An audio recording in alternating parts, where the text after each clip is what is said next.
ठीक है, जो हमारा सब्जेक्ट है वो है रिसर्च मेथोडोलॉजी। हमने जो है रिसर्च मेथोडोलॉजी पढ़ना है।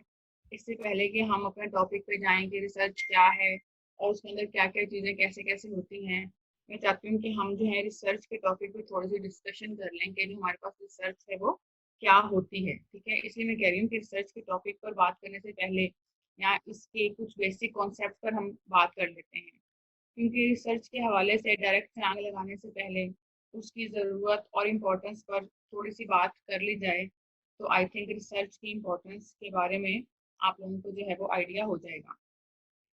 रिसर्च का टॉपिक सिर्फ साइंस से जुड़ा हुआ नहीं है, ये जो है हमारे पास, हम इसे कह सकते हैं कि ये सोशल साइंस से भी जुड़ा हुआ है। और रिसर्च वो चीज़ है जो आदमी करता नहीं है, हालात और वाकयात उससे करवा देते हैं। बाद में साइंस जैसे जैसे डेवलप होती गई, उसने कुछ चीज़ों को फैक्शनल बना दिया, कुछ चीज़ों को रेगुलाइज कर दिया। अब जो रिसर्च हम कहते हैं कि जिस रिसर्च को हम पढ़ते हैं वो हमारे पास रेगुलाइज्ड रिसर्च है या रेगुलाइज्ड वे ऑफ रिसर्च है। इवन दो वो उसी तरह रिसर्च नहीं कहलाएगी जिस तरह रिसर्च पहले रिसर्चर्स किया करते थे या पहले हुआ करती थी।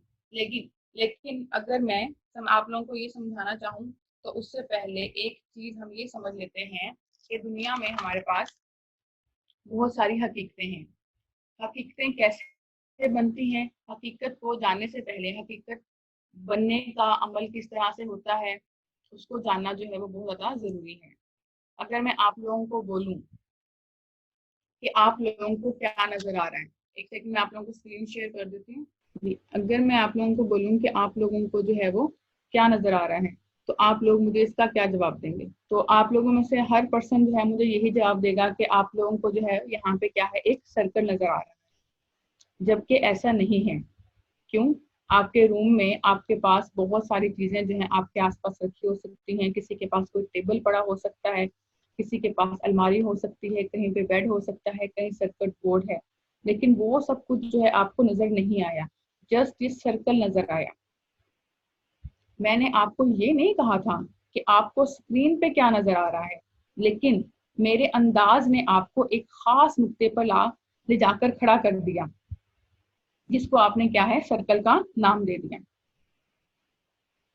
ठीक है, मैं तो कुछ भी कहती या कुछ भी करती, आपने क्या है अपना फोकस जो है उस चीज से नहीं हटाना।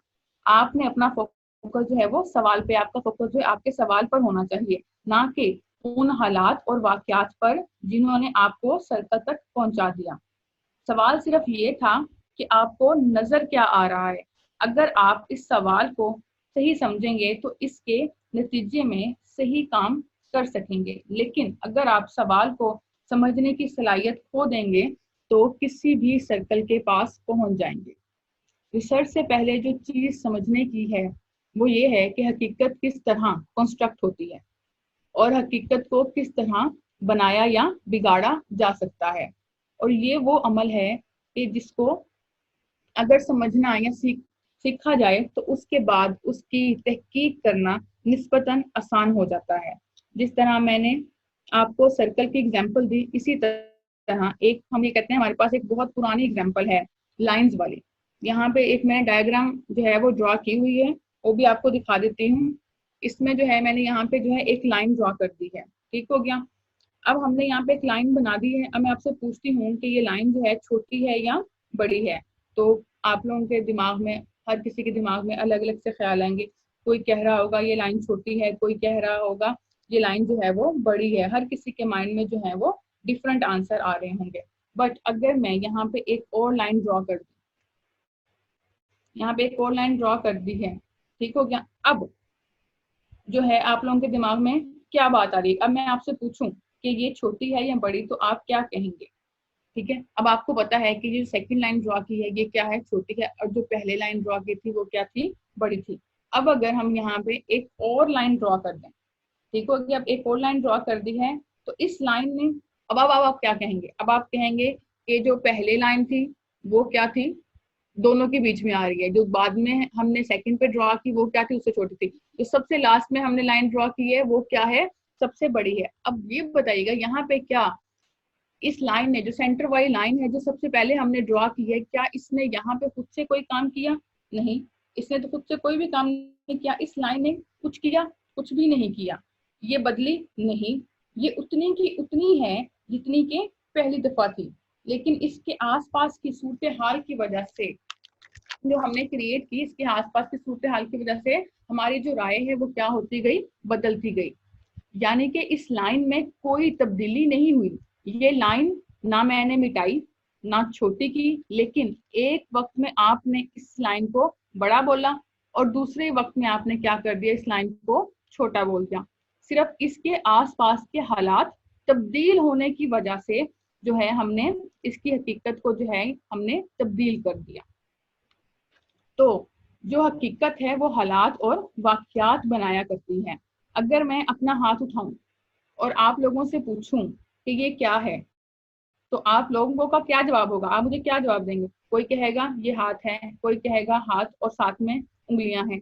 बट अगर मैं यही क्वेश्चन मैथ की क्लास में किसी मैथमेटिकल स्टूडेंट से पूछ लूं कि ये क्या है, तो वो मुझे क्या जवाब देगा? वहां बैठा कोई भी स्टूडेंट इजीली मुझे क्या कहेगा कि ये 5 है। डेफिनेटली उसने 5 बोलना है। क्यों? क्योंकि हमारे पास वो जो क्लास है वो क्या है? मैथ की है। अगर मैं किसी लड़ाई के दौरान में हाथ उठा दूं तो आपको क्या लगेगा? इस जहां पे लड़ाई हो रही होगी उन लोगों को लगेगा कि मैंने उनको लानत दी है। क्यों? क्योंकि मैंने हाथ उठाया है। तो वो क्या है, उनको उस टाइम वो चीज ऐसे लगेगी। ऐसे ही अगर मैं क्रिकेट के मैदान में ये हाथ उठाऊं तो दूसरा आकर क्या करेगा? इस पर ताली मारकर चला जाएगा। अगर मैं यही हाथ एयरपोर्ट पे उठाऊं तो दूसरा आदमी मुझे वेव कर देगा जो वहां से जाने लगा है। अब यहाँ पे हुआ क्या? इस हाथ में कोई तब्दीली वाकया हुई? नहीं, हाथ तो मेरा सेम वही था। हाथ में तो कोई तब्दीली वाकया नहीं हुई।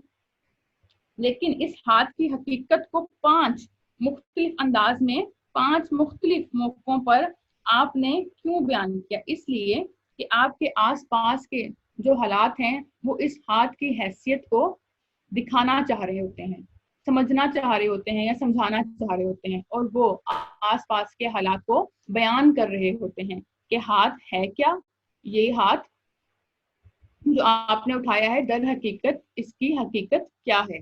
कुछ भी नहीं होता।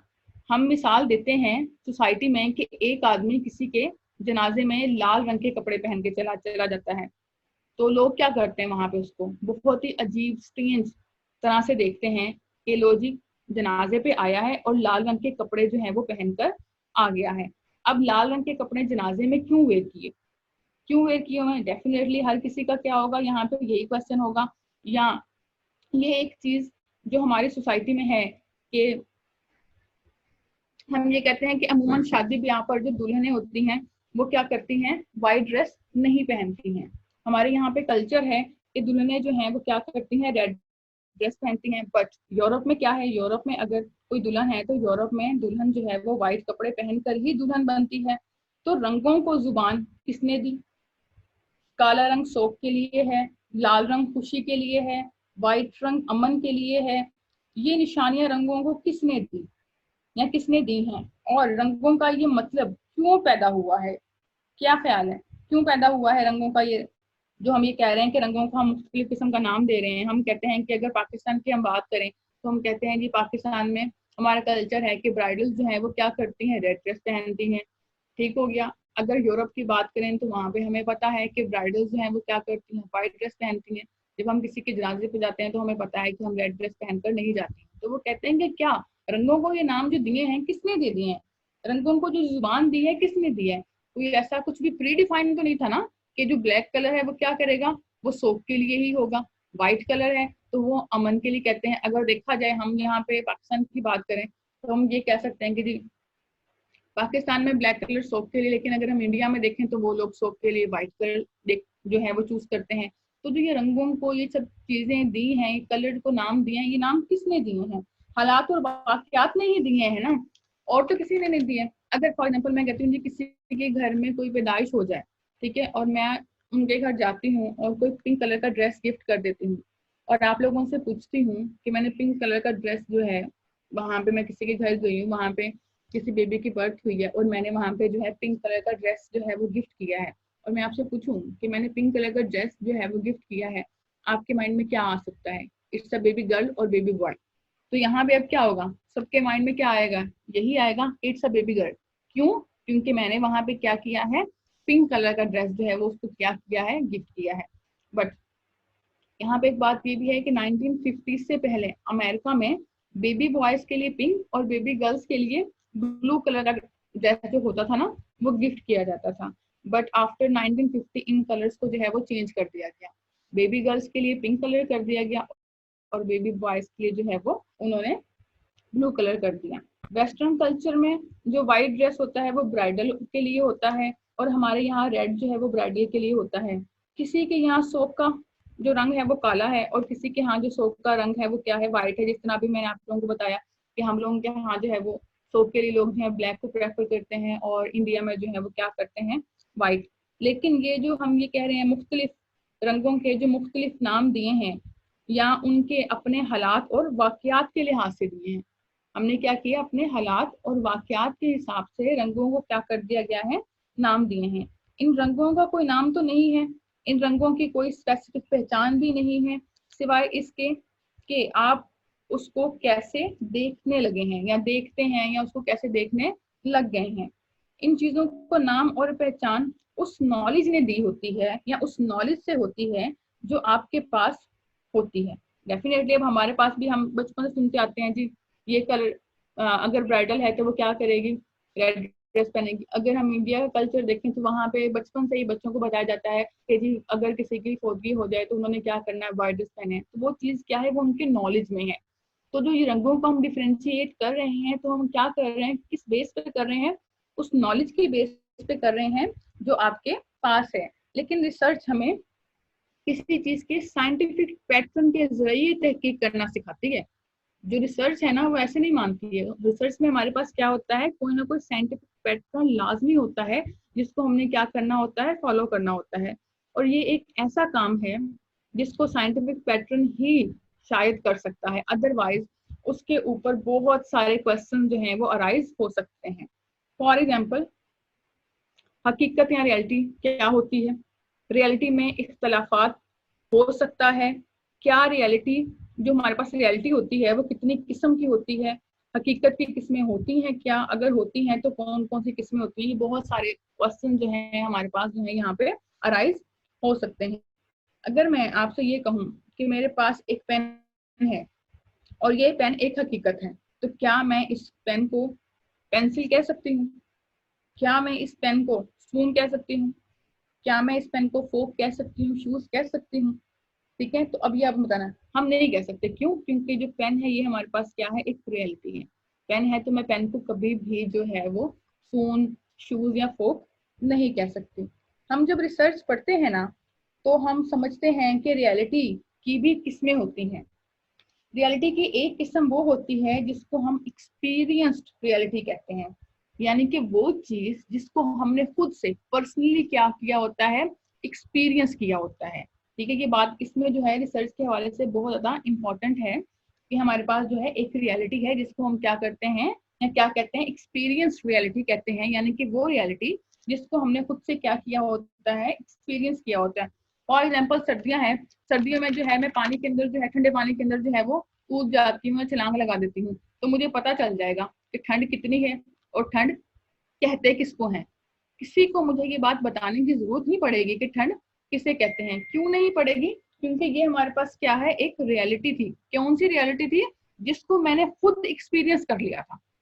उस चीज को मैंने क्या कहता है, ठंडे पानी के अंदर अगर मैं कूद गई थी, तो जब मैं ठंडे पानी के अंदर कूदी हूँ तो पानी कितना ठंडा है ये मुझे किसी को बताने की जरूरत नहीं पड़ेगी। क्यों नहीं पड़ेगी? क्योंकि उस चीज को मैंने खुद से क्या कर लिया है, एक्सपीरियंस कर लिया है। मैं अगर नाइफ जो है, हमारे पास छुरी होती है, छुरी की धार कितनी तेज है ये देखने के लिए जो मैं उसके ऊपर उंगली रख लेती हूँ, ठीक है, और मेरी उंगली जो है वहां से कट जाती है, तो मुझे पता चल जाएगा कि नाइफ की धार कहते किसको है। क्यों? मेरी उंगली कट गई है। अब मुझे बहुत अच्छे से जो है इस बात का क्या हो जाएगा, अंदाजा हो जाएगा। मुझे अगर कांटा चुभ गया तो उसके चुभने से जो है मुझे पता चल जाएगा कि कांटा जो है वो किस तरह से चुभता है। किसी को बताने की चीजें जो है वो जरूरत नहीं पड़ेगी। तो एक्सपीरियंस रियलिटी हमारे पास वो होती है जिसको हम खुद से क्या करते हैं, एक्सपीरियंस करते हैं। किसी थर्ड पर्सन को बताने की जरूरत नहीं पड़ती है कि ये चीज क्या है और कैसे हुई है। ठीक हो गया। इसके बाद जो है हम देख लेते हैं हम, लेकिन जो हमारे पास फर्दर बात करते हैं कि कायनात की बहुत सारी रियलिटीज ऐसी हैं जिनको हमने सिर्फ माना होता है, कि हम सिर्फ उन चीजों को क्या करते हैं, मानते हैं, उन चीजों को हमने एक्सपीरियंस नहीं किया होता। बहुत सारी चीजें हैं, अभी आपको एग्जाम्पल के साथ भी बताती हूँ कि कौन कौन सी चीजें हैं। ये कायनात की रियलिटी एक हमने देखी थी, वो जिसको हमने खुद से क्या किया था, एक्सपीरियंस किया था। बट हम ये भी कहते हैं कि कायनात के अंदर हमारे पास बहुत सारी रियलिटीज ऐसी हैं जिनको जो है हमने एक्सपीरियंस नहीं किया होता। उसमें हमारे पास आता है एग्रीड अपॉन रियलिटी। कौन सी रियलिटी है, एग्रीड अपॉन रियलिटी। इसमें हमारे पास क्या होता है, ये वो रियलिटी होती है जो हम सुनी सुनाई बातों में क्या कर लेते हैं, मान लेते हैं। फॉर एग्जाम्पल, आपने सुना हुआ है कि सूरज जो है वो मशरिक से निकलता है। क्यों मानते हैं कि सूरज जो है वो मशरिक से निकलता है? किसने बताया आपको कि ये मशरिक है और वो मगरिब है? किसने बताया? आपने क्या उस चीज पे खुद से तहकीक की है? नहीं, आपने खुद तहकीक नहीं की है, आपने खुद उस पर कोई एक्सपीरियंस किया है नहीं, आपने खुद कोई भी एक्सपीरियंस नहीं किया है, लेकिन आप उसको ऐसे ही मानते हैं कि मशरिक वहां है और मगरिब जो है वो यहाँ है। इसी तरह कायनात की बहुत सारी हकीकतें ऐसी हैं। फॉर एग्जाम्पल, आप एक डॉक्टर के पास जाते हैं, डॉक्टर से मिलते हैं, ठीक है, और डॉक्टर आपको कहता है कि आपकी दिल की फलां विंग जो है वो ब्लॉक हो गई है। आपने खुद तहकीक की? नहीं, आपने खुद तो तहकीक नहीं की, लेकिन आप उस रियलिटी को क्या है, मान रहे हैं। क्यों? क्योंकि आपको क्या है, डॉक्टर की बात है, डॉक्टर ने आपको बता दिया। चलें, आजकल तो हम ये बात मान लेते हैं कि डॉक्टर्स के पास जो है वो क्या है, साइंटिफिक एविडेंस जो है वो मौजूद है। यहाँ पे ये बात प्रूव हो सकती है। जो है मैं ये कहती हूँ कि डॉक्टर ने मुझे बताया, मैं डॉक्टर के पास गई और डॉक्टर ने मुझे कहा कि आपकी दिल की फलां विंग जो है वो क्या हो गई है, ब्लॉक हो गई है।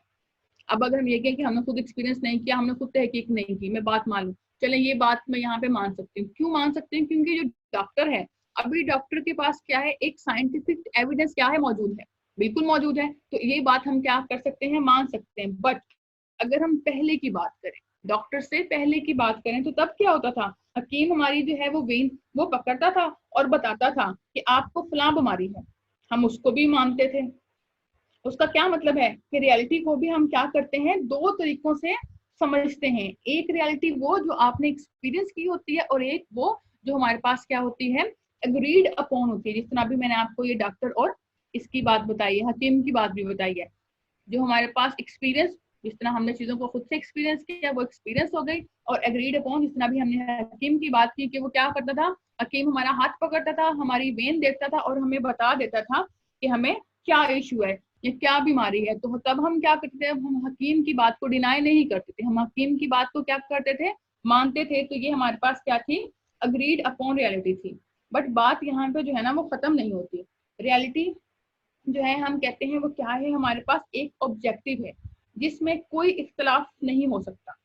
यानी कि हमारे पास जो रियलिटी है ना, उसमें हम क्या करते हैं, कोई भी या किसी भी किस्म का इख्तलाफ नहीं कर सकते हैं।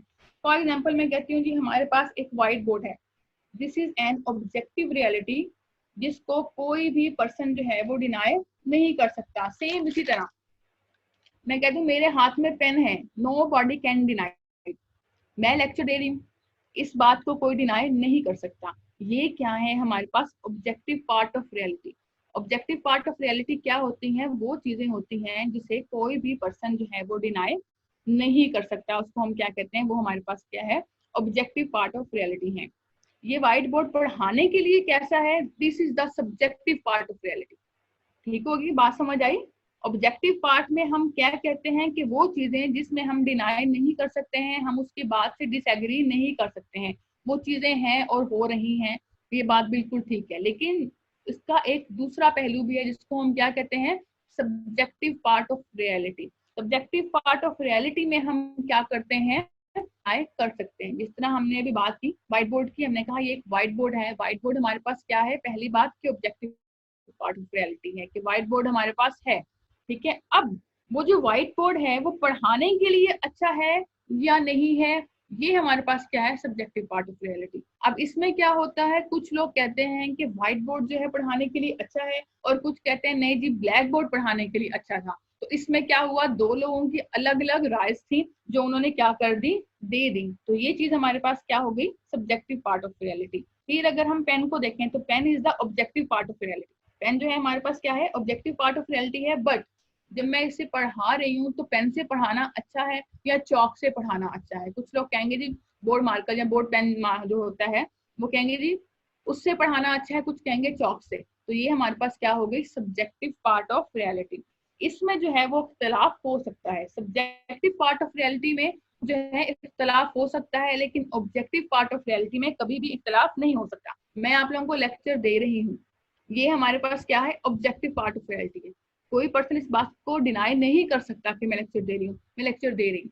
लेकिन ऑब्जेक्टिव पार्ट, अगर हम sorry subjective part of reality देखें तो क्या है, मैं लेक्चर दे रही हूँ, पॉसिबल है आप लोगों में से कुछ को समझ आ रहा हो, कुछ को समझ नहीं आ रहा हो, कुछ कहें कि आप ठीक पढ़ा रही हैं, कुछ कहें आप ठीक नहीं पढ़ा रही हैं। आप यहाँ पे क्या कर सकते हैं, इख्तलाफ कर सकते हैं। तो यहाँ पे हम इख्तलाफ कर सकते हैं, वो चीज हमारे पास क्या होगी, सब्जेक्टिव पार्ट ऑफ रियलिटी होगी, जिस चीज से हम डिसएग्री कर सकते हैं। लेकिन जो हमारे पास ऑब्जेक्टिव पार्ट ऑफ रियलिटी होती है वहां पे हम कभी भी डिसएग्री नहीं कर सकते हैं। अब यहाँ पे ये दोनों हकीकतें हैं, इनमें से कोई चीज ऐसी नहीं है जो हकीकत ना हो, लेकिन जो ऑब्जेक्टिव पार्ट ऑफ रियलिटी होता है उसमें हम डिनाई नहीं कर सकते, और जिस तरह भी आपको मैंने बताया कि जो सब्जेक्टिव पार्ट ऑफ रियलिटी है उसमें हम डिनाई कर सकते हैं। ठीक हो गया। तो ये जो रियलिटी की क्या हमारे पास किस्में हैं, हकीकत की भी हमारे पास क्या है, हमने देखा भी, जिस तरह भी हमने यहाँ पे देखा कि रियलिटी की हमारे पास किस्में थी, इसी तरीके से हमने क्या देखा कि हकीकत को भी हमने जो है वो चार अंदाज में जो है हम उसे क्या कर सकते हैं, बयान कर सकते हैं। और इन चारों अंदाजों को समझना किसी साइंस या रिसर्च के स्टूडेंट के लिए जो है वो बहुत ज्यादा इंपॉर्टेंट है। ठीक हो गया। अब इसके बाद मोस्ट इंपॉर्टेंट जो है हमारे पास रिलेटिविटी। रिलेटिविटी फैक्टर जो है वो इसके अंदर बहुत ज्यादा इंपॉर्टेंट होता है। फॉर एग्जाम्पल मैं कहती हूँ एक आदमी की सैलरी जो है वो 70,000 है, तो क्या वो पर्सन जो है वो अमीर होगा, गरीब होगा? ठीक है, तो आप लोग क्या कहेंगे? अब डेफिनेटली बहुत सारे लोगों के माइंड में डिफरेंट क्वेश्चन आ रहे होंगे, कुछ कह रहे होंगे 70,000 सैलरी है तो वो ठीक ही होगा। ठीक है, अब वो डिपेंड कर रहा है कि उनके फैमिली मेंबर्स कितने हैं। हम ये भी कह सकते हैं जी ठीक है जी, अगर हम देखें कहाँ से बिलोंग करता है, कह सकते हैं जी मिडिल फैमिली से हम ये कह सकते हैं जी बिलोंग करता है जी, 70,000 की सैलरी है। बट मैंने यहाँ पे क्वेश्चन क्या किया था कि एक आदमी है उसकी सैलरी 70,000 है। अब ये जो 70,000 है मैंने ये नहीं बताया कि किस कंट्री के।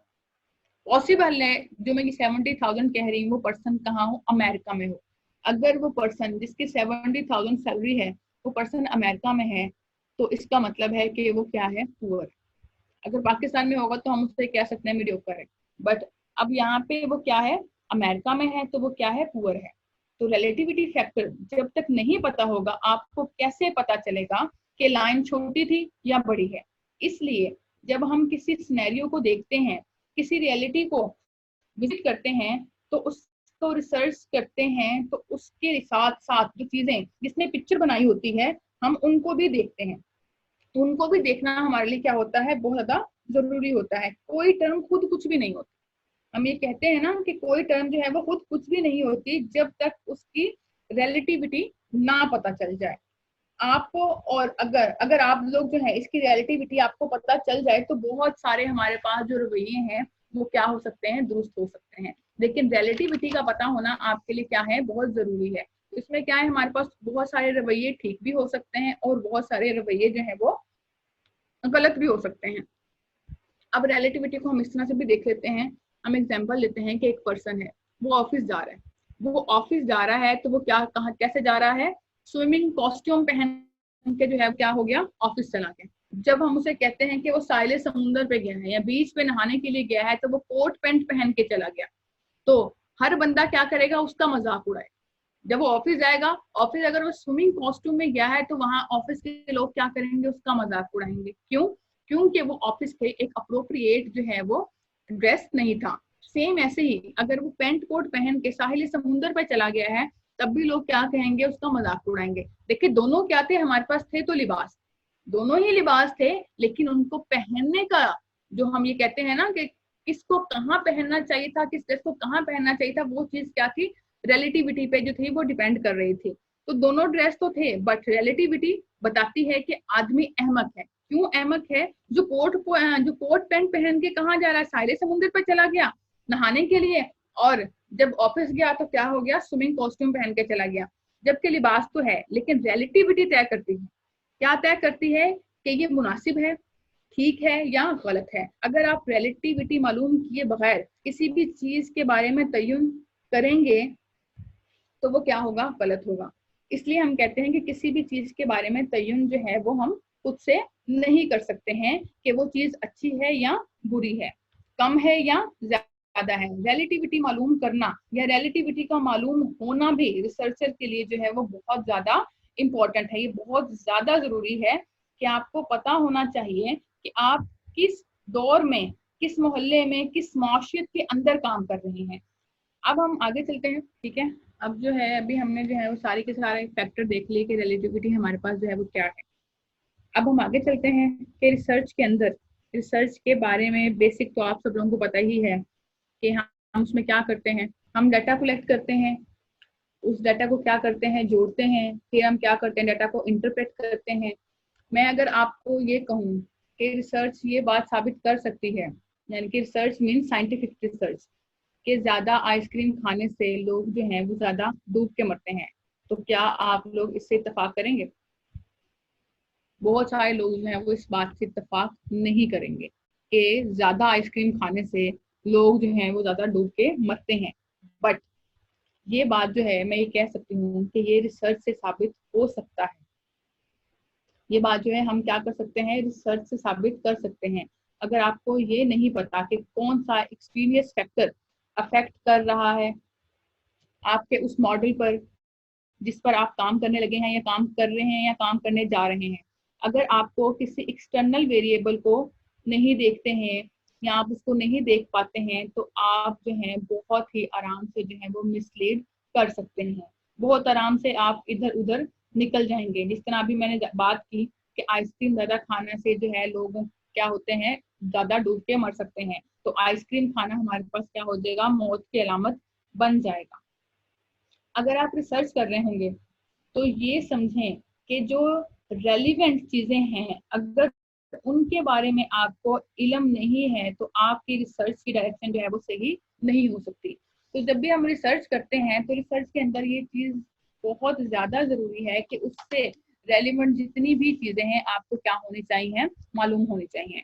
रिसर्च की बेसिक्स तो आप सब लोगों को पता ही होंगे। आप लोगों ने जो है वो थर्ड सेमेस्टर में अपना सिनॉप्सिस बनाया है, जिसके अंदर आपने रिसर्च के बारे में सारी चीजें जो है वो लिखी होंगी कि आपकी प्रॉब्लम स्टेटमेंट क्या है। तो रिसर्च की बेसिक चीजें जो है वो आपको पता ही होंगी कि रिसर्च हम जो है वो क्यों करते हैं, कैसे करते हैं, ठीक है। तो इससे आगे हम थोड़ा देख लेते हैं। अब जो है आप सब लोगों के माइंड में बहुत सारी बातें आ रही होंगी। हाँ, एक बात पहली, अगर मैं आपसे ये पूछ लूँ कि आपने, ठीक है, वो जो है सिनॉप्सिस तो चलिए आपने बना के सबमिट कर दिया, बट अगर आपसे कोई ये क्वेश्चन कर ले कि जो रिसर्च है, जो हम रिसर्च कर रहे हैं, रिसर्च का आगाज कहाँ से होता है, तो आप लोग इस बात का क्या जवाब देंगे कि जो रिसर्च है उसका आगाज कहाँ से होता है? तो अभी जितने भी स्टूडेंट्स बैठे हैं, हर किसी के माइंड में जो आंसर होगा वो क्या होगा, एक दूसरे से डिफरेंट होगा। सब लोगों की बातें जो हैं वो क्या होंगी, एक दूसरे से डिफरेंट होंगी। किसी के माइंड में आ रहा होगा कि डाटा को कलेक्ट करना, वो हमारे पास क्या है, एक रिसर्च है। कोई कह देगा जी क्रिएटिव थिंकिंग, ये हमारे पास क्या है, कि इस तरह से मिलती जुलती चीजें हमारे पास क्या है, जो है वो रिसर्च है। बट ऐसा नहीं है। हम जो बात कर रहे हैं कि रिसर्च का आगाज कहाँ से होता है, सिर्फ ये बात कह देना कि डाटा को कलेक्ट कर लेना, क्रिएटिविटी थिंकिंग कर लेना, ये सब चीजें हमारे पास जो है वो रिसर्च का आगाज करती हैं, ऐसा नहीं होता है। रिसर्च का आगाज कहाँ से होता है, इंक्वायरी माइंड से। ये बात याद रखिएगा, ये बहुत ज्यादा इंपॉर्टेंट बात है कि जो रिसर्च का आगाज होता है वो इंक्वायरी माइंड से होता है। Inquiry mind is the start of the research process. जो इंक्वायरी माइंड होता है ना, वो ही क्या कर सकता है, रिसर्च का आगाज कर देता है या रिसर्च का आगाज कर लेता है। अब हमारे पास दुनिया में बहुत सारे लोग हैं जिन लोगों ने जो है वो सेब को गिरते हुए देखा, बहुत लोगों ने सेब को गिरते हुए देखा था, बट न्यूटन का इंक्वायरी माइंड था। सेब जो है दरख्त से गिर रहा है, वो सिर्फ न्यूटन ने तो नहीं देखा था, बहुत सारे लोगों ने देखा था, लेकिन कभी किसी ने जानने की एफर्ट नहीं की थी कि सेब गिर रहा है तो वो कैसे। बट न्यूटन का हमारे पास क्या था, इंक्वायरी माइंड था, ठीक है। तो उसने क्या किया, जब देखा कि सेब नीचे गिर रहा है तो उसने क्या किया, एक उसका जो है वो रेलिवेंस जो है वो तलाश करना जो है वो स्टार्ट कर दिया कि सेब जो है वो ऊपर से नीचे गिर रहा है तो वो कैसे गिर रहा है। ठीक हो गया। सिर्फ सेब को गिरते देखना ये काफी नहीं है। अगर आपके पास इंक्वायरी माइंड है तो बहुत आराम से जो है आप रिसर्च के प्रोसेस का जो है वो आगाज कर सकते हैं, क्योंकि दुनिया में न्यूटन से पहले भी सेब जो थे वो दरख्तों से गिरा करते थे, बट कभी किसी और ने जो है इस तरफ आने की कोशिश ही नहीं की या इस बात को जानने की कोशिश ही नहीं की कि सेब का दरख्त से गिरना क्या है, इन दोनों के बीच में रेलेवेंस जो है वो क्या है। तो जब हमारे पास इंक्वायरी माइंड होगा तभी हम क्या करेंगे, चीजों को उस चीज को सोचने पे मजबूर हो जाएंगे। ठीक है जी, ये काम हो रहा है तो किस तरह से हो रहा है, ठीक है, आपके माइंड में कोई ना कोई इंक्वायरी आ रही है, क्वेश्चन आ रहे हैं, तभी आप क्या कर सकते हैं, उस चीज को पूरा जो है वो कंप्लीट कर सकते हैं। ठीक है, तो हम देखते हैं कि रिसर्च होती क्या है। ठीक हो गई ये बात, तो समझ आ गई कि हमें रिसर्च का आगाज कहाँ से होता है। रिसर्च का आगाज हमेशा जो है वो कहाँ से होता है, इंक्वायरी माइंड से होता है। ठीक है, हम ये कहते हैं कि रिसर्च, अब देख सकते हैं कि हमारे पास जो रिसर्च है वो होती क्या है। रिसर्च एक ऐसा टेक्निकल प्रोसेस होता है जिसे हम कहते हैं कि हम टेक्निकली उस चीज को क्या है अगर पूरा कर लें तो वो चीज हमारे पास क्या है, रिसर्च होती है। अगर हम टेक्निकली कोई काम कर रहे हैं तो अगर उससे हमें कोई नई चीज नहीं भी मालूम कर सकते हैं तो भी वो चीज हमारे पास क्या होती है, रिसर्च होती है। यानी कि हम टेक्निकली या एक साइंटिफिकली मेथड से एक क्या कर रहे हैं, प्रोसेस को कंप्लीट कर रहे हैं। तो उस प्रोसेस को कंप्लीट करने के बाद अगर हम उससे कोई न्यू चीज इन्वेंट नहीं कर पाते हैं तब भी वो चीज हमारे लिए क्या होगी, रिसर्च होगी। क्यों? क्योंकि हमने उसके तमाम टेक्निकल एस्पेक्ट को क्या किया है, कंप्लीट किया है। और सेम इसी तरीके से अगर हम इस टेक्निकल प्रोसेस को क्या करते हैं, कंप्लीट कर लेते हैं, और कंप्लीट करने के बाद अगर हम उससे कोई न्यू चीज जो है वो क्या कर लेते हैं, फाइंड आउट कर लेते हैं, तो भी हमारे पास वो क्या होगा, रिसर्च ही होगी। तब भी हमारे पास वो क्या होगी, रिसर्च होगी। ठीक है, रिसर्च को अगर हम उसके सुफिक्स और प्रीफिक्स के लिहाज से देखें तो री एंड सर्च हमारे पास क्या बनती है, दो वर्ड्स आ रहे हैं ना, री एंड सर्च। एक वे है हमारे पास, एक वे है जिसके अंदर हम क्या करते हैं, सर्च को एक्सप्लेन करते हैं, या हम ये कह सकते हैं कोई चीज हम क्या करते हैं, दोबारा तलाश कर रहे हैं, या कोई चीज इस पे हम क्या कर रहे हैं, रिसर्च कर रहे हैं, या बारी बारी अगेन एंड अगेन हम उसे क्या कर रहे हैं, सर्च कर रहे हैं। इसको मतलब हमारे पास क्या होता है कि हम उस चीज के बारे में क्या करना चाह रहे हैं, मजीद उस चीज के बारे में जो है हम जानने की कोशिश कर रहे हैं। ये हमारे पास जो है क्या है, एक फिनोमिना है, हम इसे कह सकते हैं। इसलिए कि हम जो है वो किसी एग्जिस्टिंग चीज पे काम कर रहे हैं या किसी न्यू चीज पे, दो ही चीजें होती है। जब भी हम रिसर्च करते हैं तो हमारे पास दो चीजें होती हैं, या तो हम किसी एग्जिस्टिंग चीज पे काम कर रहे होते हैं, या हम क्या होते हैं, किसी न्यू चीज पे जो है वो काम कर रहे होते हैं। ठीक हो गया। लेकिन मैंने जब कोई न्यू चीज मालूम करनी हो तो जो पहले से मालूम नहीं है, तो अब हम उसको सिर्फ क्या कहेंगे कि वो क्या है, सर्च। ठीक है, अब हम उसे रिसर्च नहीं कह रहे हैं।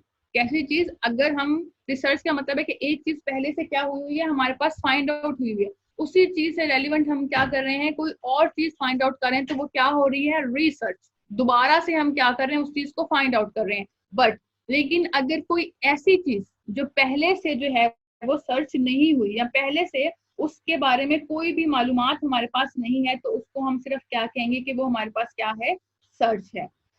इसके बहुत से एक्सपेक्ट्स होते हैं, कुछ लोग इसको मुख्तलिफ अंदाज में बयान कर लेते हैं।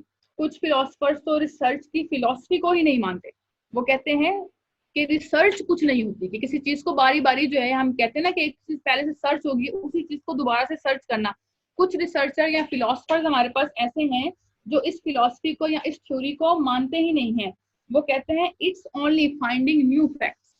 क्या कहते हैं, वो कहते हैं जी रिसर्च का मतलब है, सर्च का मतलब है कि क्या करना, कुछ नई चीजों को क्या करना, फाइंड आउट करना। स्टिल वो कहते हैं जब आप किसी एग्जिस्टिंग वर्क पर भी काम करते हैं तो उससे भी आप क्या करते हैं, हम समटाइम ऐसा होता है कि अभी हम काम कर रहे होते हैं तो पॉसिबल है कि आप कुछ लोगों ने जो है वो अपना थीसिस लिया हो, तो थीसिस में समटाइम ऐसा होता है कि एक पहले से बनी हुई चीज या मॉडल हमारे पास होता है, हमें उस एग्जिस्टिंग चीज के अंदर, उस मॉडल के अंदर हमें कोई कमी नजर आ रही होती है, या हमें ये लगता है कि अगर इसके अंदर हम ये चीज जो है वो ऐड कर दें तो इससे हमें इतना बेनिफिट हो सकता है। तो वो रिसर्चर जो हैं, जिनकी भी मैंने आपको बात बताई है कि वो रिसर्चर मानते ही नहीं है इस चीज को कि जो है आप कोई काम करें और उससे आपको जो है वो नया नतीजा जो है वो फाइंड आउट ना करें, वो इस रिसर्च को नहीं मानते हैं। वो ये कहते हैं कि फॉर एग्जाम्पल अगर आप किसी एग्जिस्टिंग वर्क पर भी काम कर रहे हैं तो जब उस आप एग्जिस्टिंग वर्क पर काम कर रहे हैं तो उससे जो आपको फैक्ट एंड फिगर मिलते हैं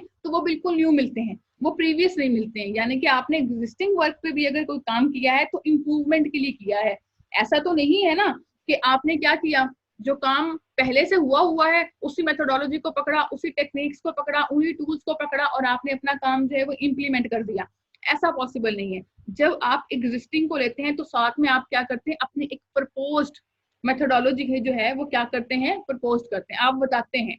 तभी आपकी जो रिसर्च है वो क्या होती है, अप्रूव होती है। क्या आपने बताया कि ये एग्जिस्टिंग सिस्टम है, इस एग्जिस्टिंग सिस्टम के अंदर हमारे पास जो है ये कुछ इस तरह के इश्यूज आ रहे हैं, तो ये मेरा क्या है, प्रपोज सोल्यूशन है या प्रपोज मेथोडोलॉजी है। अगर मैं इन चीजों को इंप्लीमेंट कर देता हूँ या कर देती हूँ तो इसके अंदर हमारे पास ये मॉडिफिकेशन होंगी। तो उन रिसर्चर के हिसाब से ये बात बिल्कुल ठीक है कि अगर हम एग्जिस्टिंग वर्क पर भी काम कर रहे हैं तो जब हम एग्जिस्टिंग वर्क से जो हमारे पास फैक्ट एंड फिगर जो है वो फाइंड आउट होंगे तो वो क्या होंगे, न्यू होंगे, वो वही नहीं होंगे। तो इस वजह से वो इस चीज को क्या करते हैं, डिनाई करते हैं।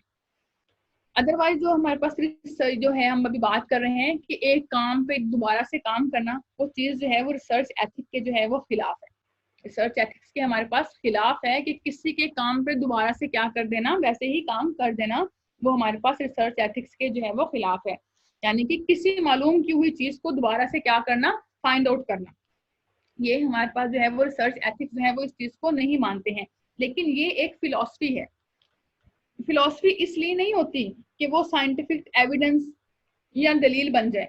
फिलॉसफी तो ऐसी चीज है कि उसके नतीजे में आप सही को गलत और गलत को सही साबित कर सकते हैं। तो इसलिए मैं कहती हूँ कि इसमें फिर जो है हमारे पास फिलॉसफी में क्या होता है कि समटाइम चीजें इतनी वैलिड होती हैं हमारे पास कि हमारी जुबान जो है वो खामोश हो जाती है, बट दिल जो है वो सेटिस्फाइड नहीं होता। आप जवाब तो नहीं दे सकते, यानी कि आपके पास उस बात का जवाब देने के लिए कोई बात होती नहीं है, लेकिन एक जो सेटिस्फेक्शन होती है ना आपको वो नहीं हो रही होती है। अब जिस तरह आपको किसी ने कोई बात कह दी, आप उस बात का जवाब नहीं दे पाए कि उसने आपको लाजवाब कर दिया, ठीक है, लेकिन आपका दिल जो है वो अंदर से मुतमईन नहीं है। आप ये कह रहे हैं कि बेशक मेरे पास उसकी बात का जवाब देने के लिए कोई दलील नहीं थी, बट ये जो बात है वो सही नहीं है। तो इस तरह की भी समटाइम हमारे पास क्या होती है, बहुत सारी चीजें आ जाती हैं, ठीक है, जिसको फिलॉसफी क्या होती है, यही बात हमने की कि समटाइम फिलॉसफी के अंदर हमारे पास इस तरह की चीजें आ जाती हैं कि बहुत सारी चीजें जो हैं वो वैलिड होती हैं, लेकिन हमें पता होता है कि वो चीजें वैलिड नहीं है, बट हम उनका जो है वो जवाब नहीं दे सकते हैं। इसकी हम एग्जाम्पल ले लेते हैं ताकि जो है हमें चीजें जो है वो थोड़ी सी और इजीली जो है वो समझ आ सके, ठीक है। फॉर एग्जाम्पल मैं आप लोगों से पूछूं कि जो गाली देना है वो बुरा है या अच्छा। गाली देना, हमारे जो हम वैसी बात करते हैं कि गाली देना जो है वो अच्छा है या बुरा है, तो आप लोग क्या कहेंगे? ऑब्वियसली हर बंदा यहाँ पे क्या बात कहेगा कि गाली देना जो है वो क्या है, बुरी बात है। बट यहाँ पे अगर मैं ये बात कह दूं कि फिलॉसफी जो है वो ये बात साबित कर सकती है कि गाली देना बुरी बात नहीं होती, ठीक है, तो फिर आप लोग यहाँ पे क्या कहेंगे? आप लोग तो यही कहेंगे ना कि भाई ये क्या बात हुई, फिलॉसफी इस बात को कैसे साबित कर सकती है। अब देखें, फिलॉसफी ने फॉर एग्जांपल इस बात को साबित कर दिया कि गाली देना जो है वो बुरी बात नहीं है, ठीक है। पॉसिबल है कि उनके पास अपनी उस बात को बताने के लिए बहुत सारी दलीलें मौजूद होंगी, बहुत सारे वैलिड जो है वो एविडेंस मौजूद होंगे। अब यहाँ पे क्या हुआ, जो अभी मैंने आपको ऊपर बात की कि हमारे पास उसमें क्या होगा कि आपके पास जवाब देने के लिए तो कुछ नहीं होगा, बट आपका दिल जो है वो सेटिस्फाइड नहीं होगा। सेम इस सिनेरियो में यही बात मैं आपको समझाना चाह रही हूँ कि हमें पता है गाली देना क्या है, बुरी बात है, बट फिलॉसफी ने क्या कर दिया, उस चीज को साबित कर दिया कि गाली देना जो है वो बुरी बात नहीं है। कैसे बुरी बात नहीं है? कहते हैं फॉर एग्जाम्पल अगर आपको कोई एक इंसान जो है या एक आदमी जो है वो गाली निकालता है, आप उसको मारना शुरू करते हो। क्यों मारते हो? कि जी उसने आपको गाली निकाली, ठीक है। फिर सेम यही सिनेरियो क्या हुआ, आपके साथ आपको एक पागल ने गाली निकाल दी। आपने क्या किया, उस पागल को नहीं मारा, आपने वो जो आदमी जो सही था उसने आपको गाली निकाली, आपने उसको मारा, ठीक है। बट आपको जब पागल ने गाली दी तो आपने उसको नहीं मारा। क्यों नहीं मारा? तो इससे फिर क्या हुआ कि देखें जी, फिर आप ये कह सकते हैं कि गाली तो बुरी चीज नहीं हुई। क्यों? जब उस आदमी ने निकाली आपने उसको मारा, बट जब पागल ने गाली निकाली तो आपने जो है वो उसको नहीं मारा। तो इसका क्या मतलब हुआ कि गाली बुरी नहीं थी। यहाँ पे फिलॉसफी के हिसाब से बात कर रही हूँ कि उसने क्या कहा, गाली बुरी नहीं थी, बोलने वाला इंपॉर्टेंस रखता है। यहाँ पे जो है वो गाली बुरी नहीं थी, जो बोलने वाला है वो क्या करता है, इंपॉर्टेंस रखता है।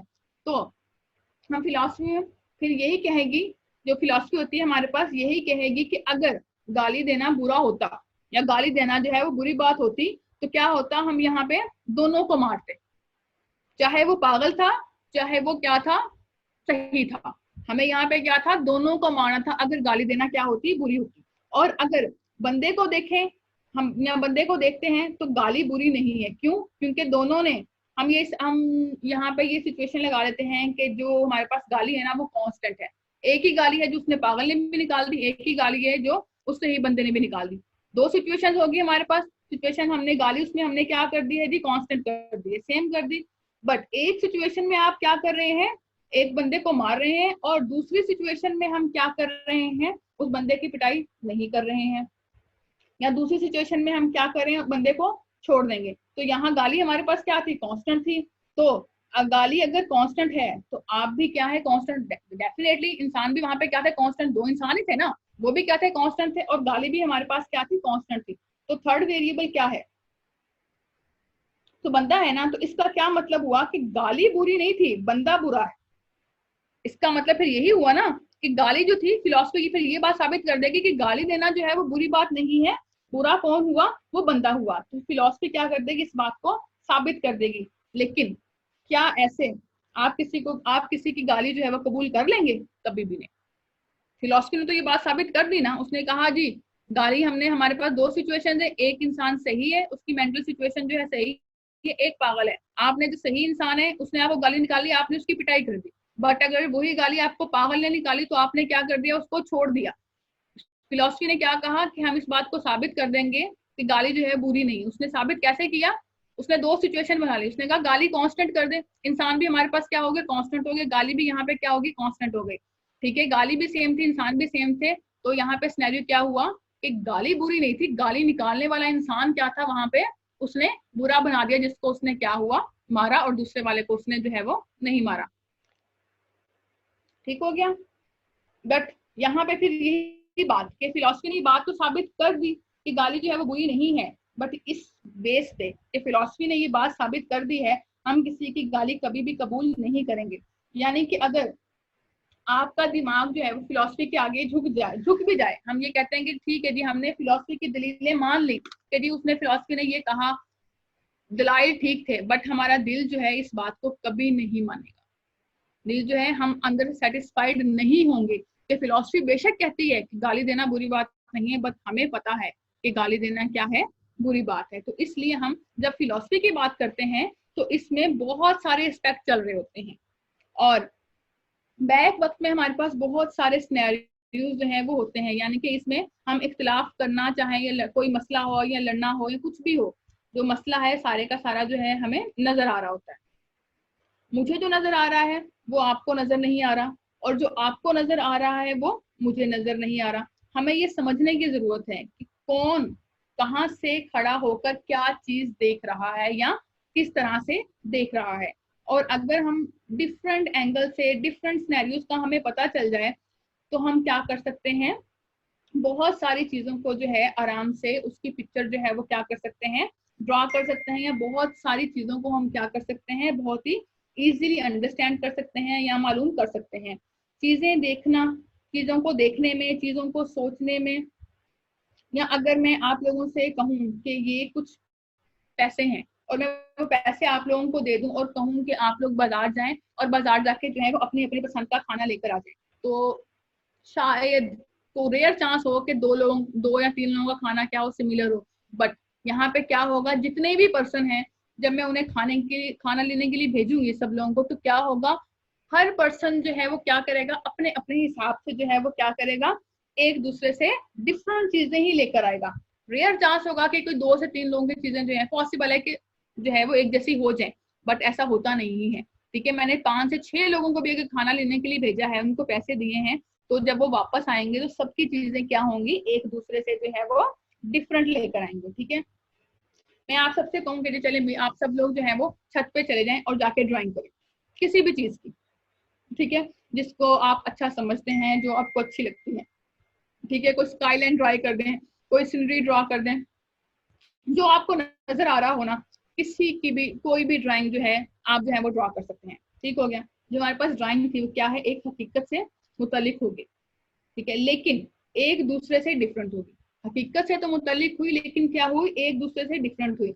जब हम एक साथ देखने जाने जाने वाली चीजों को जो है, हमने आपको मैंने क्या किया, छत पे भेजा। छत पे भेजा क्यों भेजा, कि आप लोग जाके क्या करें, ड्राइंग करें। अब छत जो है वो सबके लिए क्या है, एक जैसी है ना, ठीक है। तो यहाँ पे हम क्या कह सकते हैं, हम यहाँ पे कह सकते हैं कि जब हम एक साथ देखे जाने वाली चीजों को डिफरेंट वेज में बना सकते हैं या उनको ड्रॉ करने की एबिलिटी रखते हैं, तो वो तमाम चीजें बैक वक्त सही होती हैं। ऐसे ही है। अब मैं ये तो नहीं कहूंगी कि एक की पेंटिंग सही है दूसरे की पेंटिंग गलत है, नहीं।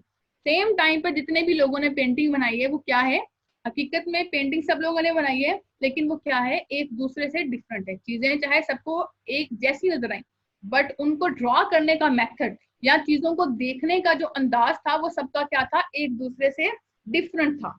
चीजों को देखने का अंदाज सबका क्या था, डिफरेंट था। बैक वक्त सब लोगों की जो पेंटिंग थी या ड्राइंग थी वो क्या होंगी, सही होंगी। उनमें से कोई भी चीज जो है हम उसको गलत नहीं कह सकते हैं।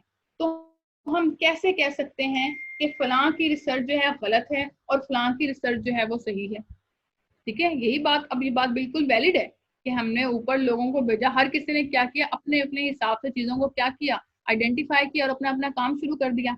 तो फिर हम ये बात कैसे साबित कर सकते हैं कि जो इसने रिसर्च की है वो ठीक है और जो दूसरे ने रिसर्च की है वो जो है वो गलत है। हम इसको ऐसा नहीं कह सकते हैं। सिर्फ एक वो चीज है जिससे हम क्या कर सकते हैं, ये बात साबित कर सकते हैं कि इसकी रिसर्च सही है और इसकी रिसर्च जो है वो गलत है। क्या हो सकता है वो एक चीज जो है जिसकी बेस पे हम ये बात साबित कर सकते हैं कि इसकी रिसर्च सही है और इसकी रिसर्च जो है वो गलत है। वो एक चीज क्या हो सकती है, वो एक चीज जो है वो क्या है, उसके टेक्निकल एस्पेक्ट्स।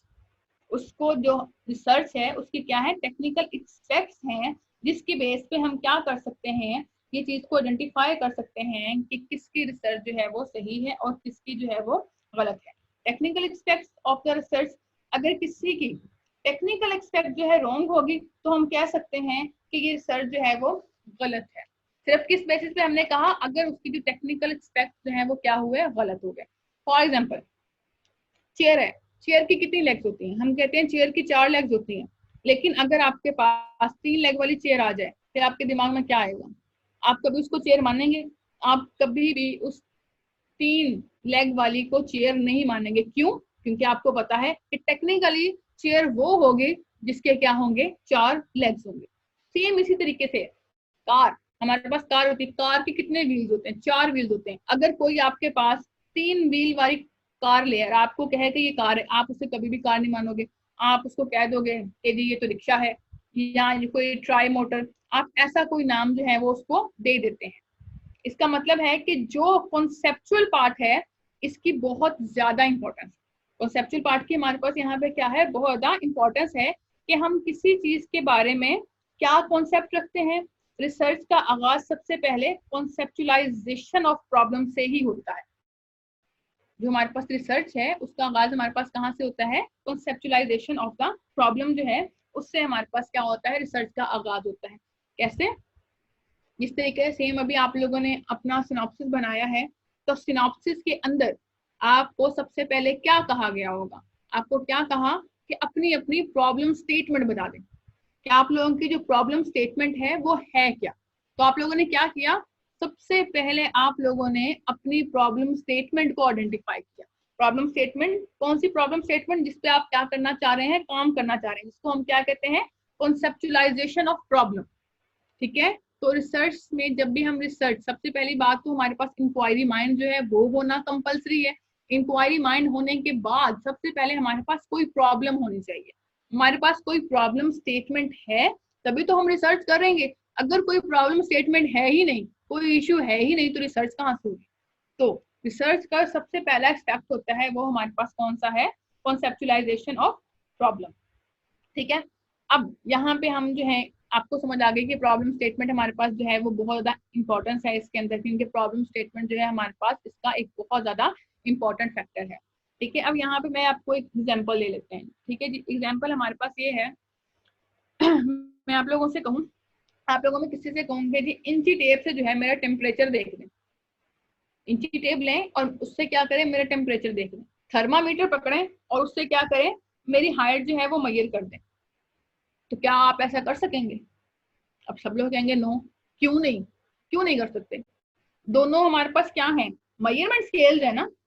दोनों हमारे पास क्या है, मेजरमेंट स्केल है। तो आप कैसे इंची टेप से जो है मेरा टेम्परेचर मेजर नहीं कर सकते, और कैसे थर्मामीटर से जो है मेरी हाइट जो है फाइंड आउट नहीं कर सकते? थे तो दोनों मेजरमेंट स्केल। बेशक दोनों मेजरमेंट स्केल थे, बट यहाँ पे क्या है, इन दोनों की जो लिमिटेशंस हैं वो क्या है, कुछ महदूद है, लिमिटेड है। यानी कि इनकी क्या है, कुछ लिमिटेशन है। लिमिटेशंस क्या है कि इंची टेप को हम किस लिए इस्तेमाल करते हैं, हाइट को मेजर करने के लिए। तो उसका काम क्या है, जस्ट हाइट को मेजर करना है। थर्मामीटर से हम क्या करते हैं, बुखार चेक कर सकते हैं, ठीक है। तो उसका काम क्या है, टेम्परेचर को मेजर करना। हम इनसे वो काम नहीं करवा सकते जो इनकी लिमिटेशन से क्या होते हैं, बाहर होते हैं। ठीक हो गया। अब फॉर एग्जाम्पल एक और एग्जाम्पल ले लेते हैं। मैं कहती हूँ कि पत्थर से, पत्थर होते हैं ना हमारे पास, पत्थर से मैं किसी बिल्डिंग की हाइट जो है वो मेजर कर सकती हूँ, कर सकती हूँ। अब आप लोगों को बहुत सारे स्टूडेंट्स कह रहे होंगे नहीं, कुछ कहते होंगे शायद, शायद कुछ कह रहे हो हाँ नहीं। ठीक है, कर सकते हैं। कैसे कर सकते हैं? मैं क्या करूंगी, पत्थर को 1 फीट के फासले पे फेंकूंगी और स्टॉप वॉच से क्या करूंगी, उसका टाइम जो है वो नोट करूंगी। फॉर एग्जाम्पल पत्थर ने 1 फीट तक जाने के लिए हमारे पास 10 सेकंड का, 10 सेकंड के अंदर जो है उसने क्या कर लिया, 1 फीट का डिस्टेंस जो है वो कवर कर लिया। तो मेरे लिए आसानी हो गई। अब मैं क्या करूंगी, ऊपर बिल्डिंग के ऊपर जाऊंगी, बिल्डिंग के ऊपर से पत्थर को फेंकूंगी, स्टॉप वॉच पे क्या करूंगी, टाइम नोट कर लूंगी। ठीक है, पत्थर जितनी देर में बिल्डिंग के नीचे गिरेगा उस स्टॉप वॉच के टाइम के हिसाब से मैं क्या कर दूंगी, उस बिल्डिंग की जो है वो हाइट जो है उसको क्या कर दूंगी, मालूम करके बता दूंगी। सेम इसी तरीके से बैरोमीटर भी है हमारे पास। बैरोमीटर की मदद से भी हम क्या कर सकते हैं, बिल्डिंग की हाइट जो है मालूम कर सकते हैं। बट यहाँ पे जो एक क्वेश्चन है वो ये है कि थर्मामीटर, इंची टेप से, अभी मैंने कहा कि थर्मामीटर से हम हाइट मालूम नहीं कर सकते, इंची टेप से हम बुखार जो है वो मेजर नहीं कर सकते हैं। अभी जो बैरोमीटर और जो आपको पत्थर की बात बताई है, ये किसी भी चीज को मेजर करने के अप्रोप्रिएट टूल नहीं है, स्पेशली बिल्डिंग को। मैं कह रही हूँ कि बिल्डिंग की हाइट जो है हम बैरोमीटर या पत्थर से जो है क्या कर सकते हैं, फाइंड आउट कर सकते हैं। बट ये जो है हमारे पास अप्रोप्रिएट टूल नहीं है किसी भी बिल्डिंग की हाइट को क्या करना, मेजर करने के लिए। बट हम स्टिल क्या कर रहे हैं, we can do something, still I can do it. फिर भी मैं क्या कर रही हूँ, उसको कर रही हूँ। ठीक हो गया। तो प्रॉब्लम सारी ये है कि हर चीज किसी खास पर्पस के लिए बनी होती है। हम यहाँ पे कहते हैं हर चीज जो है वो क्या होती है, किसी खास पर्पस के लिए बनी होती है, लेकिन उससे दूसरे काम भी हो सकते हैं। हमने कहा कि हर चीज को हम किसी स्पेसिफिक पर्पस के लिए इस्तेमाल तो कर रहे हैं, बट उससे हम जो है वो दूसरे काम भी करवा सकते हैं। कैसे करवा सकते हैं, अगर आप आउट ऑफ द बॉक्स सोचें, जिस तरह अभी हमने बात की, अब ये पत्थर से बिल्डिंग को मेजर कर, ये कोई इसका अप्रोप्रिएट टूल है नहीं। बट अगर हमारे पास कोई रिसोर्सेज नहीं है तो हम कहते हैं कि हम पत्थर से क्या कर सकते हैं, बिल्डिंग की हाइट को जो है वो मेजर कर सकते हैं। बैरोमीटर से क्या कर सकते हैं, बिल्डिंग की हाइट को मेजर कर सकते हैं। ये कैसे पॉसिबल हुआ कि हमने उस पर सोचा कि ये टूल जो है ये काम से किसी और काम के लिए, लेकिन हमने क्या किया, आउट ऑफ द बॉक्स जाके उन चीजों को, उन चीजों पे गौर फिक्र किया, उन चीजों के बारे में सोचा। तो हमें क्या मिल गया, एक नया मेथड मिल गया। क्या मिल गया, उन चीजों को मेजर करने के लिए। बेशक वो चीजें क्या थी, उन चीजों के लिए अप्रोप्रिएट नहीं थी, बट हमने उनसे क्या किया, आउट ऑफ द बॉक्स करके सोचा और हमने उनकी क्या की, ट्राई की। पत्थर और बैरोमीटर से हमने क्या कर लिया, बिल्डिंग की हाइट को जो है वो मेजर कर लिया। लेकिन अप्रोप्रिएट टूल यूज करना रिसर्चर के लिए क्या है, बहुत ज्यादा जरूरी है। यहाँ पे बताने का मतलब, यहाँ पे जो आपको मैंने अप्रोप्रिएट टूल की इतनी एग्जाम्पल दी है, इतनी डिटेल में बताया है, वो बताने का क्या मतलब है कि रिसर्चर के लिए सबसे इम्पोर्टेंट चीज क्या है, वो ये है कि कॉन्सेप्चुलाइजेशन ऑफ प्रॉब्लम के बाद टूल का अप्रोप्रिएट होना, वो क्या है, बहुत ज्यादा इम्पोर्टेंट है। ठीक हो गया। हमारे पास जो टूल है वो क्या होना चाहिए, अप्रोप्रिएट हम यूज करेंगे, उसकी रिसर्चर को क्या होती है, बहुत ज्यादा जरूरत होती है। इसलिए कि जो पत्थर से बिल्डिंग की जो हमने जो है उसकी हाइट नाप ली, वो इसलिए उसके पास कोई और टूल नहीं था। क्यों किया, क्योंकि उस टाइम उसके पास जो है वो कोई और टूल मौजूद नहीं था। इसलिए हमने क्या किया, पत्थर से बिल्डिंग की हाइट को जो है वो क्या किया, मेजर किया। बट रिसर्चर के लिए जरूरी है कि वो क्या करे, अप्रोप्रिएट टूल्स को, अप्रोप्रिएट टेक्निक्स को, उनको उसने क्या करना है, यूज करना है।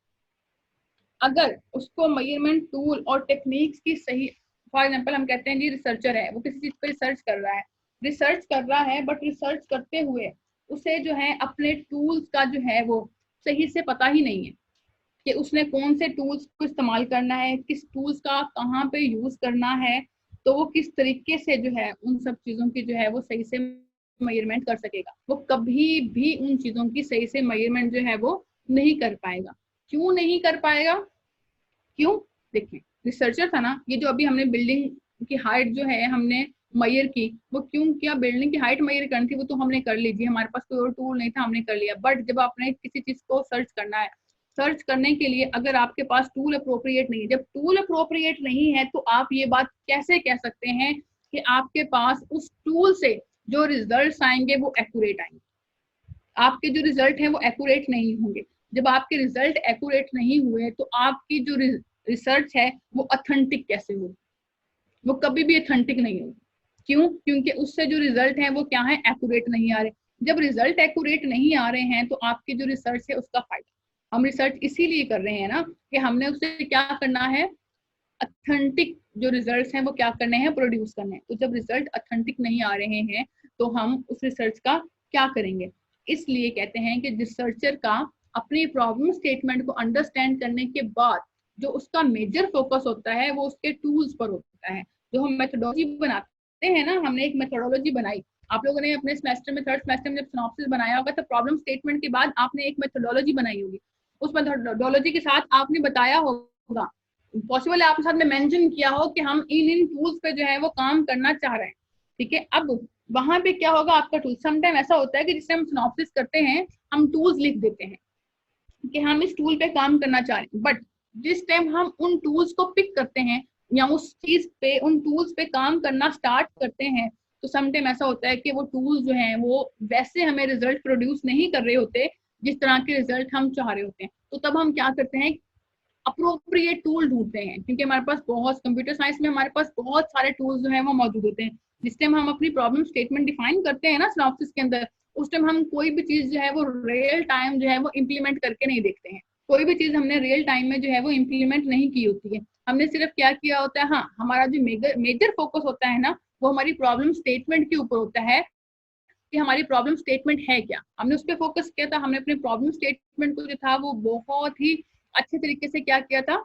डिफाइन किया हुआ था। तो हमारा मेजर फोकस क्या था? सबसे पहले प्रॉब्लम स्टेटमेंट पे था। प्रॉब्लम स्टेटमेंट के बाद हम एक मेथोडोलॉजी और टूल वगैरह जो है वो लिख देते हैं कि इन फ्यूचर जिस टाइम हम ये काम करेंगे तो हम इस मेथोडोलॉजी का इस्तेमाल करेंगे और इस मेथोडोलॉजी को हम ऐसे ऐसे यूज करते हुए ये रिजल्ट जो है वो निकालेंगे। तो जब हम अपने जो आपका नेक्स्ट सेमेस्टर में जो है थीसिस आपका 2 स्टार्ट होता है, तो उस टाइम हम उसे क्या करते हैं? रियल टाइम पे इम्प्लीमेंट करते हैं। तो पॉसिबल है कि आपके पास वो टूल वैसे वर्क ना कर रहा हो। तो यहाँ पे हमें क्या जरूरी है? यहाँ पे हमें इस चीज की जरूरत है कि हम क्या करें? अपने अप्रोप्रिएट टूल का जो है वो इस्तेमाल करें, क्योंकि अगर टूल अप्रोप्रिएट होगा तो उससे हमारे जो रिजल्ट आएंगे या कंक्लूजन आएंगे वो भी क्या होंगे? अप्रोप्रिएट आएंगे। अगर आपने टूल ही गलत जो है वो चूज कर लिया, टूल गलत चूज कर लिया, तो आप कैसे कह सकते हैं कि चीजें? अब इस तरह हमने यहाँ पे पत्थर की बात की थी कि पत्थर को जो है मैंने फेंका, स्टॉप वॉच से मैंने उसका टाइम मेजर कर लिया कि जो है वो 1 फीट तक जाते हुए जो है वो 20 सेकंड में जाता है।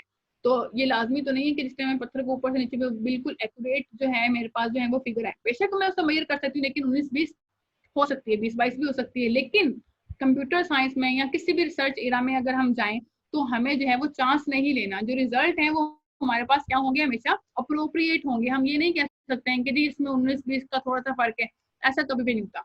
अगर हमारी रिसर्च में कोई भी एम्बिग्विटी रह जाए, कोई 1% भी गलती हो जाए, तो हमारी उस रिसर्च को वो रिसर्च नहीं मानते, क्योंकि जो हम मेथोडोलॉजी इंप्लीमेंट करेंगे या ये टूल, उस टूल से हमें जो रिजल्ट मिलेगा अगर वो भी कहीं से भी 1% भी गलत हो गया तो वो कभी भी सही नहीं माना जाता। अब आप लोगों को पता है, हम जब प्रोग्रामिंग करते हैं तो इसमें क्या होता है? यही कहा जाता है ना, हमारे पास जो बाकी इसका मैथमेटिक्स है, मैथमेटिक्स में क्या होता है? वहां पे स्टेप्स देखे जाते हैं, वो स्टेप्स की बेसिस पे मार्क्स जो है वो देते हैं। अगर आपसे बीच में कोई एक आधा स्टेप मिस हो गया तो वो क्या करते हैं? वो कहते हैं चलिए ठीक है कोई बात नहीं, बाकी प्रोसेस जो है इसका बिल्कुल ठीक किया होगा।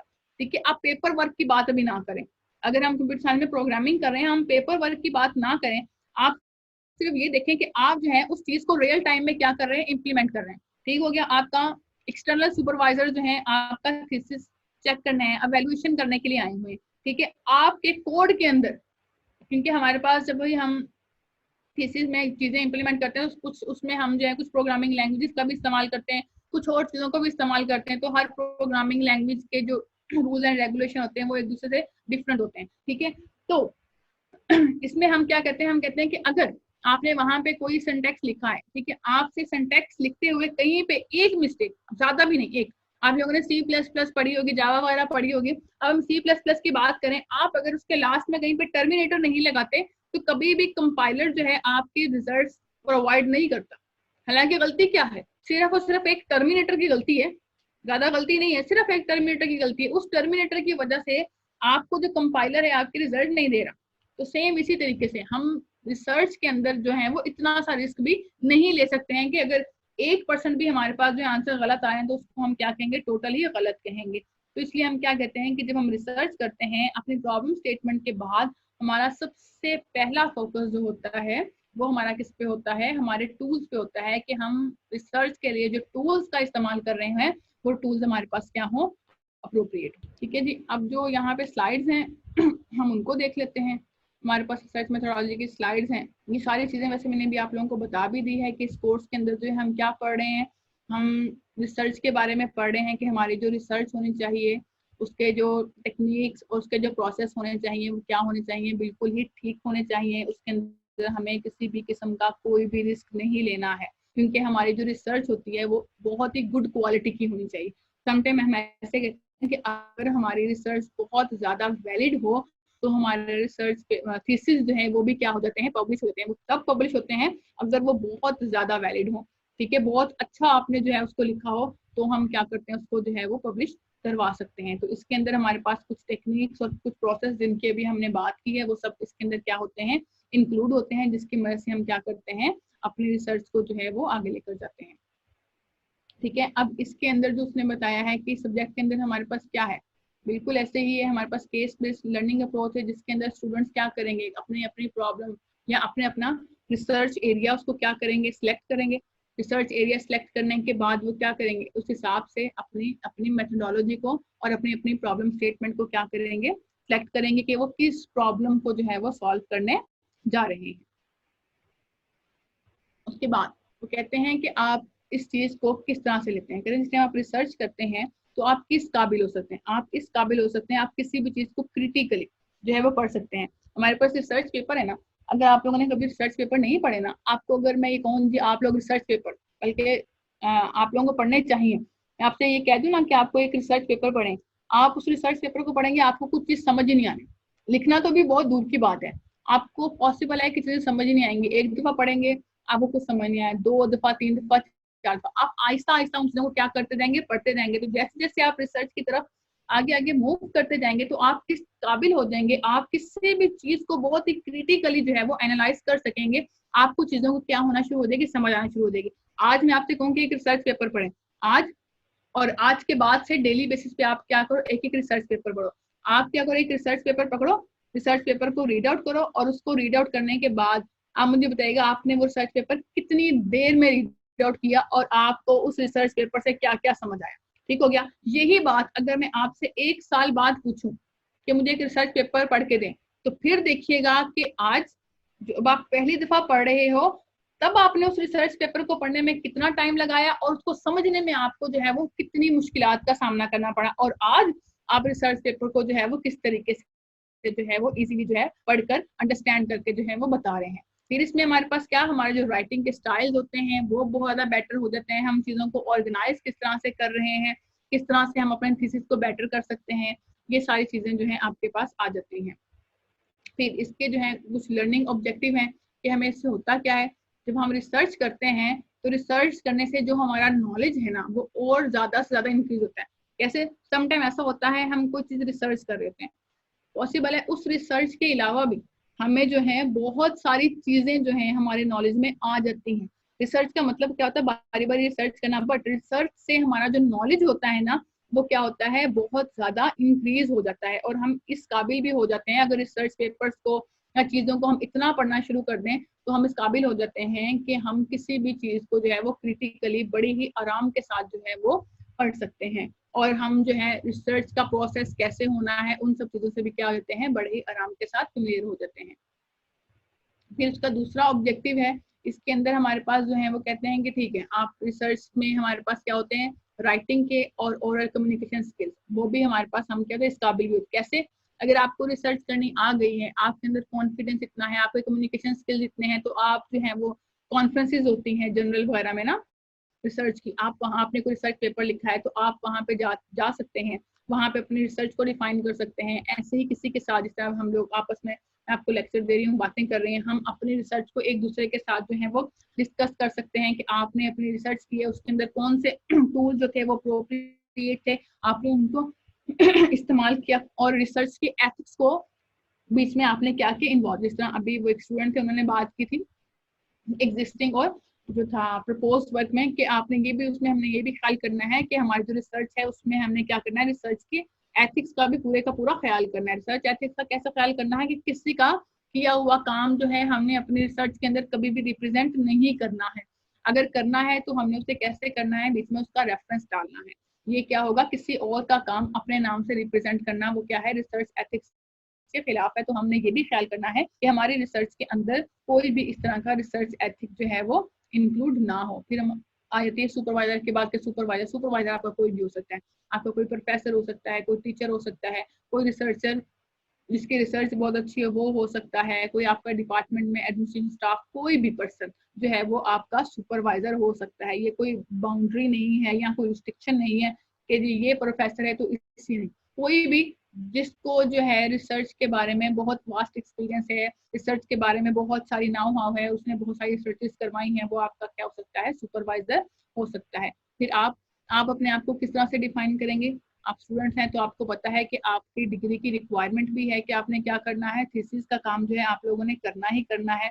तो आपके लिए ये जरूरी है कि आप क्या करें, अपनी पूरी रिस्पॉन्सिबिलिटी के साथ आपका जितना भी काम है उसको डेडिकेटली आपने जो है उसको करना है। करेंगे तो आपके काम आगे होंगे। वैसा तो नहीं है ना कि हर चीज जो है आप वो सुपरवाइजर के ऊपर ही डाल दें, ऐसा कभी नहीं होता। आपकी जो एमएससी की डिग्री है इसमें यही है कि आपने जो है थीसिस सबमिट करवाएंगे तो आपकी डिग्री होगी, बट इसमें ऐसा भी नहीं है कि थीसिस में बस दिखाया, कॉपी पेस्ट किया, काम हो गया, ठीक है जी सुपरवाइजर से पूछ लेंगे सुपरवाइजर ये काम करवाएंगे, ऐसा नहीं है। आपकी कमिटमेंट भी है, आपका काम भी है, आपकी भी जो है पूरी की पूरी इसमें इंटेंशन बनती है, आपकी भी कंट्रीब्यूशन बनती है कि आप क्या करें, अपने थीसिस को जो है वो साथ साथ कंप्लीट करें।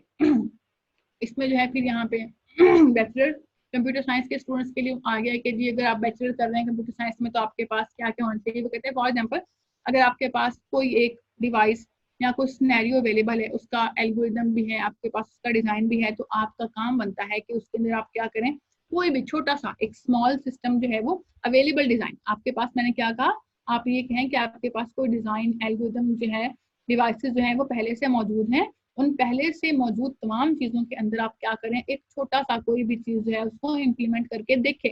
इम्प्लीमेंट करके देखें कि उसके अंदर जो है आपके पास रिजल्ट कैसे आ रहे हैं तो कैसे आ रहे हैं, ये जो आपने इनपुट दिखे क्या उस इनपुट से रेलिवेंट ही आउटपुट आ रही है या उससे कुछ और आ रही है, वो सब चीजें करके आप देखें तो आपको क्या आउटपुट मिलती है, क्या चीजें मिलती हैं, उस सब चीजों की क्या करना, अंडरस्टैंडिंग करना, फिर उन चीजों को समझना, आपका टॉपिक क्या है, वो सारी की सारी चीजें जो है आपको इसके अंदर आ जाती हैं। फिर इसके बाद आपने कौन सा काम कैसे किया, किस चीज को आप, अगर जिस तरह भी हमने बात की थी एग्जिस्टिंग और न्यू की, तो एग्जिस्टिंग में हमने कौन सी मॉडिफिकेशन की, कौन सा न्यू नॉलेज जो है वो ऐड किया, जिसकी वजह से आपको जो है प्रीवियस आइडिया को यूज करते हुए आपने क्या किया, एक नया आइडिया जो है वो क्या कर दिया, इम्प्लीमेंट कर दिया। ये सारी चीजें आ जाती हैं।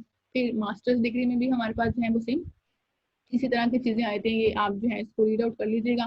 फिर हमारी एक्सपेक्टेशंस क्या होती हैं, ठीक है, इसमें हमारे पास क्या होते हैं कि जब भी हम रिसर्च करते हैं तो रिसर्च के अंदर हमारे पास ये चीजें जो है वो मेजर इंपॉर्टेंस का, सबसे पहली बात क्लियरली डिफाइन, क्या चीज क्लियरली डिफाइन होनी चाहिए कि आपके जो प्रॉब्लम स्टेटमेंट है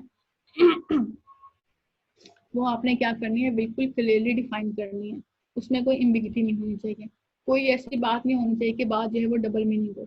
आपने जो भी चीज यहाँ पे लिखनी है अपने प्रॉब्लम स्टेटमेंट, वो इतनी क्लियरली डिफाइन होनी चाहिए कि उसका मतलब जो है वो बहुत ही आराम के साथ आपको समझ आ रहा हो।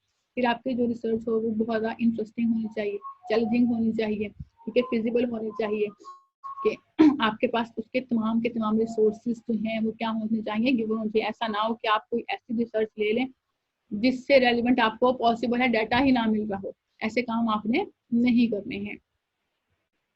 ठीक हो गया। इसके बाद हमारे पास जो है वो क्या आ जाती है, एनालिटिकल जो है वो रिसर्च आई थी। एनालिटिकल हमारे पास क्या होती है, इसके अंदर जो है हम क्या कहते हैं, हमारे पास एनालिटिक के अंदर एबिलिटी है कि क्या करती है, वेरियस कंपोनेंट्स को इसके अंदर उसने क्या करना है, एनालाइज करना है कि आपकी जो रिसर्च है उसके अंदर कौन कौन से कंपोनेंट्स जो हैं वो क्या कर रहे हैं, काम कर रहे हैं, उन सबको आपने क्या करना है, डीपली एनालाइज करना है। क्योंकि समटाइम ऐसा भी होता है कि आप कोई काम कर रहे हैं तो किसी एक वेरिएबल की वजह से आपका जो काम है वो क्या हो जाए, रुक जाए।